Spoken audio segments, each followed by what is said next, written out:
दोस्तों, आज हमारा वीडियो का शीर्षक है स्ट्रेटजी ऑफ रीट, अर्थात दोस्तों रीट की रणनीति, रीट परीक्षा की रणनीति। दोस्तों, जिस प्रकार किसी भी युद्ध को जीतने के लिए उचित रणनीति का होना बड़ा आवश्यक है, उसी प्रकार रीट हमारे लिए किसी युद्ध या किसी गढ़ को जीतने से कम नहीं है दोस्तों। इसलिए किसी भी परीक्षा या रीट परीक्षा को उत्तीर्ण करने या उसमें अच्छे अंक प्राप्त करने या उसमें सफलता प्राप्त करने हेतु हमें उचित रणनीति का होना बड़ा आवश्यक है दोस्तों। तो आज हम हमारा शीर्षक इसे ही लेकर चलेंगे दोस्तों, रीट परीक्षा में 150 प्रश्न होते हैं और यह प्रत्येक प्रश्न 1 अंक का होता है, अर्थात 150 अंकों का। समय भी दोस्तों हमें प्रत्येक प्रश्न के लिए 1 मिनट मिलता है। तो समय के अभाव में हमें किस प्रकार से मैनेजमेंट करना है, किस प्रकार समय को प्रबंध करना है, वह हम सीखेंगे दोस्तों। रीट में परीक्षा में 5 विषय होते हैं दोस्तों।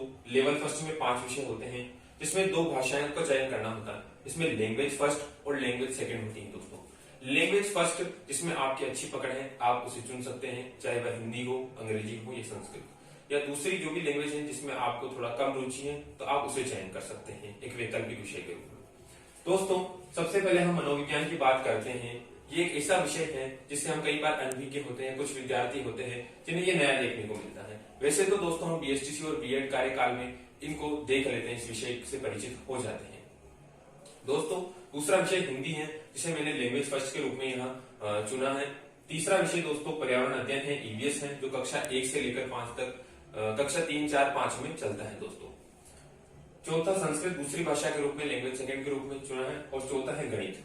दोस्तों, प्रत्येक विषय में 30-30 अंकों का भार होता है और प्रत्येक विषय में 30-30 प्रश्न होते हैं और 30-30 नंबर होते हैं दोस्तों 4 विषयों में शिक्षण विधियों का संकलन होता है, जो इन्हीं नंबरों के अंतर्गत सम्मिलित होती है। प्रत्येक विषय में 12 से 14 तक शिक्षण विधियों के प्रश्न पूछे जा सकते हैं दोस्तों। अब हम बात करते हैं कि किस प्रकार, जैसे हमने ये सीख लिया है कि एक क्वेश्चन के लिए हमें 1 मिनट मिल रहा है और प्रत्येक 1 अंक का है। नेगेटिव मार्किंग अब तक रीट परीक्षा में नहीं की गई है दोस्तों, तो हमें डरने की आवश्यकता नहीं है। अब हम उन बिंदुओं पे बात करेंगे जिससे रीट में सफलता प्राप्त करने हेतु में शुरुआत करनी है, ये हम उनसे परिचित होना बड़ा आवश्यक है दोस्तों। पहला होता है सिलेबस।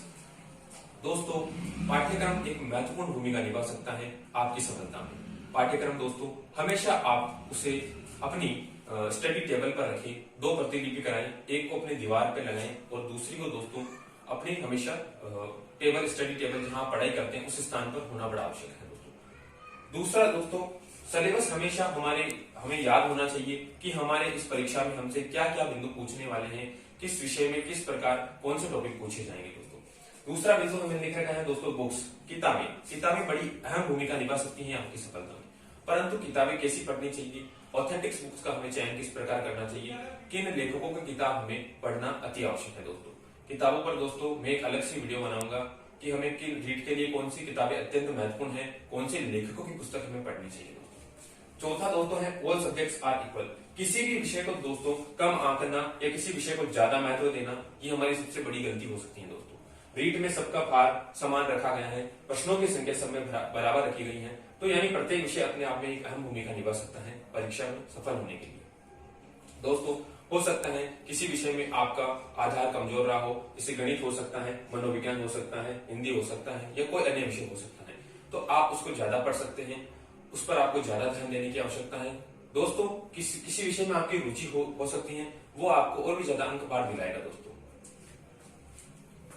चौथा बिंदु है समय मैनेजमेंट या समय का जो प्रबंधन है वह बड़ा ही कठिन माना जाता है, क्योंकि कहीं ना कहीं प्रत्येक प्रश्न के लिए 1 मिनट मिल रहा है और गणित के जो 14-15 प्रश्न न्यूमेरिकल आएंगे दोस्तों, उनके लिए हमें कहीं ना कहीं थोड़ा समय एक्स्ट्रा बचाना पड़ेगा, जो हम बचाएंगे 4 दूसरे विषयों से। तो दोस्तों अपनी भाषा पर पकड़ होना बड़ी आवश्यक है। समय मैनेजमेंट के लिए हम और अलग बताएंगे दोस्तों। अभी तक आप इतना ध्यान रखें कि आपको इस प्रकार की तैयारी करनी है कि एक प्रश्न के लिए 1 मिनट मिल रहा है, तो वो समय आपको मतलब गंवाना नहीं है और पूरे समय का अच्छा इस्तेमाल करना है दोस्तों। चौथा है दोस्तों प्रैक्टिस।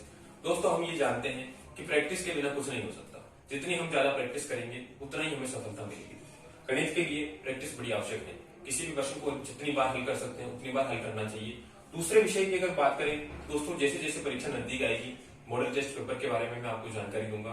प्रत्येक दिन आपको 2 मॉडल पेपर करने होंगे दोस्तों, उससे आपकी टाइम मैनेजमेंट और बैठ जाएगी, क्योंकि हम समय फाउंडेशन के साथ में वो मॉडल पेपर करवाएंगे दोस्तों। चौथा है दोस्तों कंटिन्यूस स्टडी, जो बहुत ही महत्वपूर्ण बिंदु है इस परीक्षा के लिए। दोस्तों कई बार हम क्या होते हैं, अच्छे मोटिवेट होते हैं तो हम उस दिन उस रात को 18 घंटे 12 घंटे 16 घंटे तक पढ़ाई कर लेते हैं, लेकिन अगले दिन हमसे पढ़ाई नहीं हो पाती है। दोस्तों आपको इस तरह से पढ़ाई नहीं करनी है दोस्तों आपको 18 घंटे 16 घंटे पढ़ने की कोई आवश्यकता नहीं है। आप चाहे 5 घंटे पढ़िए, 4 घंटे पढ़िए या 6 घंटे पढ़िए, परंतु उसमें निरंतरता होना बड़ा आवश्यक है दोस्तों, क्योंकि निरंतरता ही आपको सफलता तक ले जाएगी दोस्तों। तो दोस्तों आपको ये वीडियो कैसा लगा कमेंट में बताइएगा दोस्तों। और दोस्तों अगले वीडियो में हम सिलेबस पर चर्चा करेंगे, जिसमें हम मनोविज्ञान विषय को लेंगे कि किन बिंदुओं को हमें किस प्रकार वरीयता देनी है, किस बिंदु से ज्यादा प्रश्न उठते हैं, उसके बारे में हमारा अगला वीडियो होगा दोस्तों। चैनल को लाइक शेयर एंड सब्सक्राइब करना ना भूलें।